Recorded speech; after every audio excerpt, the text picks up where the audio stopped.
এবার ট্রাম্পের হাতে ইউরেনিয়াম তুলে দিচ্ছে ইরান, এমনটাই দাবি করছেন ডোনাল্ড ট্রাম্প। তবে কি ইরান পরমাণু বোমা বানানোর স্বপ্ন ছেড়ে দিল? 450 কেজি সমৃদ্ধ ইউরেনিয়াম, যা দিয়ে নিমিষেই ধ্বংস হয়ে যেতে পারে গোটা বিশ্ব। ডোনাল্ড ট্রাম্প দাবি করছেন ইরান সেই ইউরেনিয়াম নাকি আমেরিকার হাতে তুলে দিতে রাজি হয়ে গিয়েছে। কিন্তু প্রশ্ন হলো, যে ইরান কয়েক দশক ধরে আমেরিকার চোখে চোখ রেখে লড়াই করছে, তারা কি সত্যি হঠাৎ এতটা নরম হয়ে গেল, নাকি এর পিছনে লুকিয়ে আছে অন্য কোনো সমীকরণ? সেই সঙ্গে ট্রাম্পের মধ্যস্থতায় ইসরায়েল এবং লেবাননের মধ্যে 10 দিনের এক আকস্মিক যুদ্ধবিরতি ঘোষণা করা হয়েছে। গত সপ্তাহে যখন ইসলামাবাদে ইরান ও আমেরিকার আলোচনা চলছিল, তখন খবর এসেছিল যে ইরান কোনোভাবেই তাদের ইউরেনিয়াম ছাড়বে না। আমেরিকা চেয়েছিল 20 বছরের গ্যারান্টি, আর ইরান মাত্র 5 বছরের কথা বলেছিল। কিন্তু হঠাৎ করে ট্রাম্পের এই বিজয়ের ঘোষণা বিশ্বকে যেন চমকে দিল। ট্রাম্প বলছেন ইরানিরা এখন চুক্তির জন্য ভিক্ষা করছে এবং তাদের পারমাণবিক পদার্থ বা নিউক্লিয়ার ডাস্ট ফেরত দিতে রাজি হয়ে গিয়েছে আমেরিকার হাতে। দেখুন, ইরান মাটির গভীরে বিশাল টানেল তৈরি করে অত্যন্ত গোপনীয়তার সাথে ইউরেনিয়াম সমৃদ্ধ করে। ইউরেনিয়ামকে যখন 90% বা তার বেশি বিশুদ্ধ করা হয়, তখনই সেটা পারমাণবিক বোমা তৈরির জন্য উপযুক্ত হয়ে ওঠে। বিশ্লেষকদের মতে ইরানের কাছে বর্তমানে প্রায় 450 কেজি সমৃদ্ধ ইউরেনিয়াম আছে। ট্রাম্প দাবি করছেন তিনি এই পুরো ভান্ডারকে বাজেয়াপ্ত করবেন। কিন্তু সমস্যা হলো, এই 450 কেজি ইউরেনিয়াম আসলে কোথায় সংরক্ষিত আছে? সেটা কি ইরানের টানেলে রয়েছে, নাকি ইতিমধ্যেই চীন বা রাশিয়ায় পাঠিয়ে দেওয়া হয়েছে?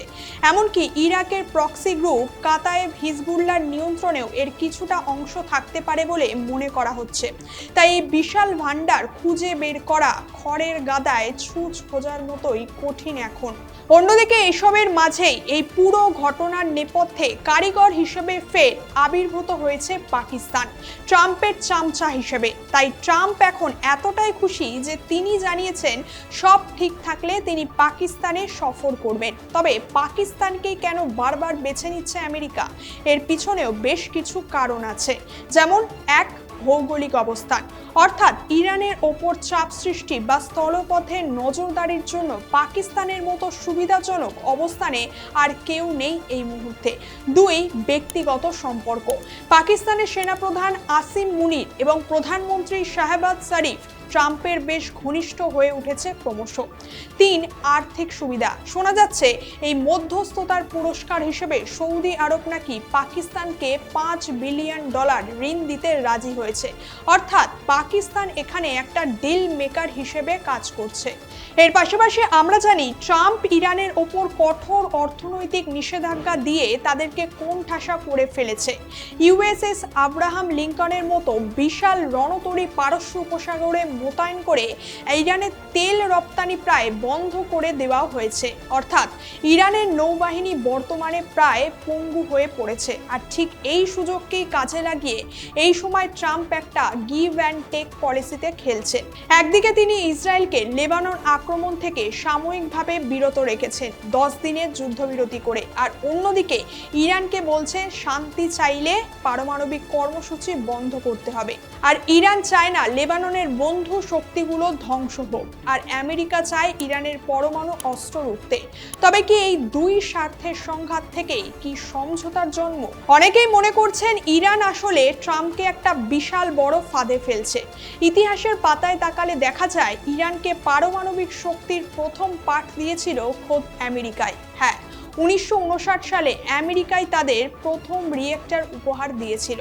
এরপর উপসাগরীয় যুদ্ধের সময় আমেরিকার ধ্বংসলীলা দেখে ইরান তাদের কৌশল বদলে ফেলে। তারা বিশ্বকে বলে, আমরা শান্তির জন্য বিদ্যুৎ উৎপাদন করতে ইউরেনিয়াম রিফাইন করছি, কিন্তু পর্দার আড়ালে চলতে থাকে বোমা তৈরির পরিকল্পনা।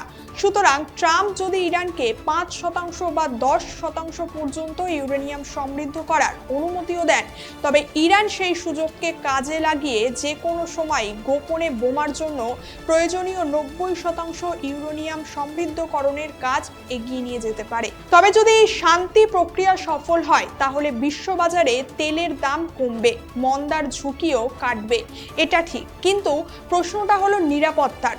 ইরান কি সত্যি তাদের সমস্ত অস্ত্র সমর্পণ করবে, নাকি রয়েছে অন্য কোনো প্ল্যান? এক্ষেত্রে ইসরায়েলের অবস্থানও খুব পরিষ্কার। তারা ইরানের পারমাণবিক সক্ষমতাকে পুরোপুরি ধ্বংস করতে চায়, কারণ একবার যদি ইরানের হাতে পরমাণু অস্ত্র চলে আসে তবে মধ্যপ্রাচ্যের সমীকরণ চিরতরে বদলে যাবে। তবে আপনার কি মনে হয়, ট্রাম্পের এই সমঝোতা কি বিশ্বকে বড় কোনো যুদ্ধের হাত থেকে বাঁচাবে, নাকি একটা পারমাণবিক শক্তিধর দেশ হিসেবে ইরানের উত্থান আরও দ্রুত গতিতে এগিয়ে যাবে? আপনার মতামত অবশ্যই কমেন্ট করে জানাবেন। ভিডিওটা ভালো লাগলে একটা লাইক এবং শেয়ার করে দেবেন। দেখা হচ্ছে পরের ভিডিওতে। ভালো থাকবেন এবং চোখ রাখবেন টক এ টিভি। ধন্যবাদ।